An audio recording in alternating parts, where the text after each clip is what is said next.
Good morning, my beautiful babes and babettes. I am your resident active advocate, and woo! New series.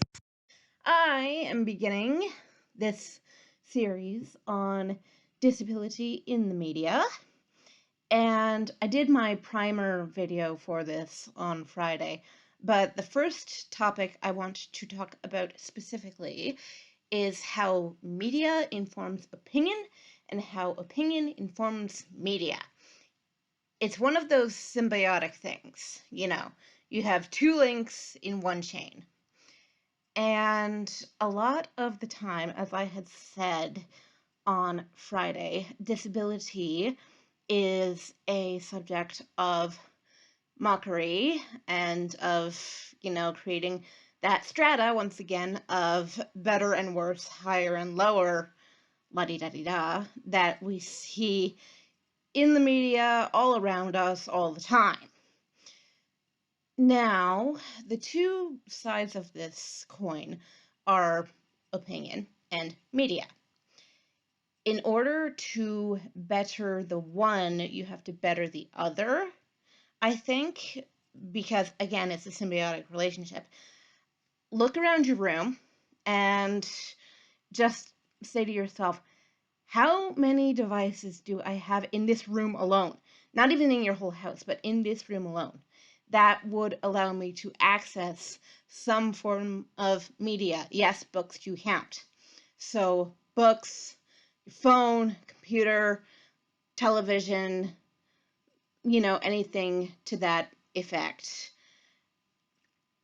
Any device you have that allows you access to media is going to be capable of informing your opinions about the world, because we are so immersed in media that we don't notice it anymore. It's just become part of how we live. It's become part of what we do every single day, every single moment of every single day. I want you to take a look at the webpage that you're on and just see how many ads, just ads, are on that one page. We are surrounded by these things constantly. Therefore, they are going to inform our opinions consciously or subconsciously. That's the relation that media has to our opinions. However, media does not create itself. We need to create it. Therefore, our opinions also inform the kind of media that we are given. It's why you don't hear racial slurs so much anymore in popular media, because that is now considered, thankfully, bad form. That's not a good thing to do. That's not a right thing to do. We have not come that far, however, with certain minority groups, people with disabilities being one of those groups. I mentioned on Friday that we are as constant, if not more constant, an object of mockery in comedic media than the LGBTQ plus community is. Every generation, every decade of any generation has its other group, but this isn't just an issue of the other. This is a thing that, as I say, we are surrounded by every moment of every day of our lives, except when we're asleep. But even when we're asleep, we dream about what happens when we're awake. You ever dreamed about characters in a TV show or in a video game or, anything to that effect? That's media in your subconscious coming out into your conscious mind. Happens all the time, because we dream about what we know. So when it comes to, quote, fixing the media, we cannot get rid of media, nor do I advocate that we do. Media is an exceptionally important and critical tool to every single life. There are actually more people in the world with internet access than there are people who have clean water. And if that doesn't make you think, it should. Please think. When it comes to fixing media, we can't get rid of it. So we need to fix the other link in the chain. We need to fix our opinions.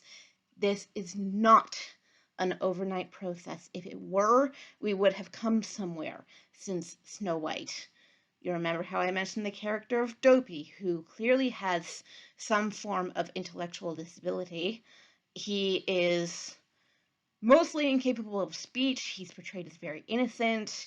He's portrayed as very loving, almost like a puppy you want to cuddle, but it's so condescending. And we can do better because social policy that has come along to help people with disabilities to get on better in life shows that, yes, we are capable of doing better. The media, however, is not itself up to snuff when it comes to these issues. The media informs our opinions inform the media. And social policy and the actual building blocks of equity, they can come very largely out of media because media informs what we think a lot of the time. We could see a change in social policy and just say, oh, it's those people who want their equal rights. So, how horrid. They don't deserve them. They're intruding on my way of life and making everything different. And that's the reason why wheelchair ramps are often at the back of the building rather than the front, back near the garbage cans. We are not human waste. There's no such thing as human waste as embodied in a body, as embodied in a mind. We deserve the same degree of respect as any other group. I don't care whether we're minority status. Every group deserves the same respect as every other group because groups don't exist. We create these things artificially and arbitrarily. For an example, what makes someone white, and don't say skin color? Think about that for yourself and maybe discuss it in the comments down below if you would like. So in order to change popular media, we need to change our popular view of people with disabilities and stop seeing us as useless or as trying to intrude upon the normal way of life because we are not normal. Yeah, we are. We're all around you. 1 in 10 people have some form of disability, and that's a worldwide statistic as far as I'm aware.